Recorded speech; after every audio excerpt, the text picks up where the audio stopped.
भगवान से प्रेम कब होगा?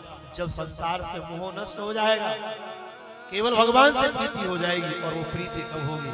शंकर जी की भक्ति करोगे तब होगी। क्यों? बोले उमा कहूं में अनुभव अपना, सत हरि भजन जगत सब सपना।